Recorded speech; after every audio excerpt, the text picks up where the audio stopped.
फरीस. ही जटाई नेमकी कोण आहे? हा चेहरा पाहून तुम्ही ओळखू शकता का? नाही ना? कारण या लुकमध्ये आहे तब्बल 3.5 तासाचा प्रोस्थेटिक मेकअप. आणि सर्वात मोठा धक्का म्हणजे ही भूमिका साकारली आहे मराठीतील दमदार अभिनेत्री छाया कदम यांनी. पण प्रश्न असा आहे, जटाई नेमकी कोण आहे आणि तिचं रहस्य काय आहे? चला सगळं जाणून घेऊया. नमस्कार मित्रांनो, तुम्ही पाहत आहात क्रिएटिव्ह भिडू. मराठी हॉरर कॉमेडीमध्ये सध्या सर्वाधिक चर्चेत असलेला चित्रपट म्हणजे भूतम भयम. ट्रेलरने आधीच प्रेक्षकांची उत्सुकता वाढवली होती, पण आता चित्रपटातील सर्वात रहस्यमय पात्र जठाई समोर आल्यानंतर सोशल मीडियावर फक्त याच पात्राची चर्चा सुरू झाली आहे. जठाईचा चेहरा पाहिला की अंगावर अक्षरशः काटा येतो. मोठ्या मोठ्या जटा, भेदक डोळे, संपूर्ण शरीरावर भीतीदायक मेकअप आणि शांत बसूनही भीती निर्माण करणारा लूक. पोस्टर पाहून अनेकांना असं वाटलं की ही एखादी परदेशी अभिनेत्री असेल, पण जेव्हा समजलं की ही भूमिका छाया कदम यांनी केली आहे तेव्हा अनेकांना विश्वासच बसत नव्हता.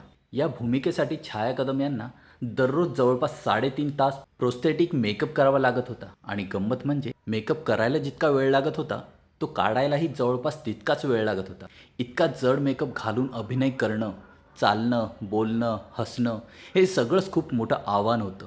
त्यात आणखी खास गोष्ट म्हणजे या पात्रासाठी त्यांनी गिब्रिश भाषेत संवाद बोलण्याचाही सराव केला. दिग्दर्शक रामचंद्र अरुण गावकर यांच्या मते जटाई हे चित्रपटातील सर्वात महत्त्वाचं पात्र आहे. जसं तिचं रूप भयानक आहे तसाच तिचा प्रवासही रहस्यमय आहे.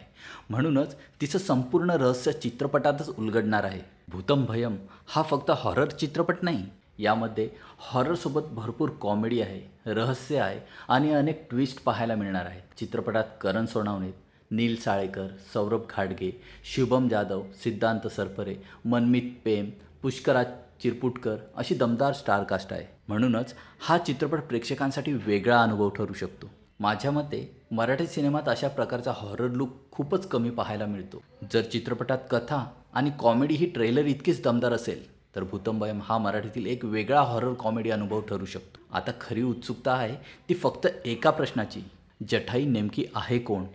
तुम्हाला जटाईचा लूक कसा वाटला? तुमचं मत कमेंटमध्ये नक्की सांगा. व्हिडिओ आवडला असेल तर लाईक करा, शेअर करा आणि अशाच मराठी चित्रपटांच्या भन्नाट अपडेटसाठी क्रिएटिव्ह व्हिडिओला सबस्क्राईब करायला विसरू नका. पुन्हा भेटूया एका नवीन रिव्ह्यूसोबत. तोपर्यंत हसत राहा, सिनेमे बघत राहा आणि लक्षात ठेवा, रिव्ह्यू आमचा, निर्णय तुमचा.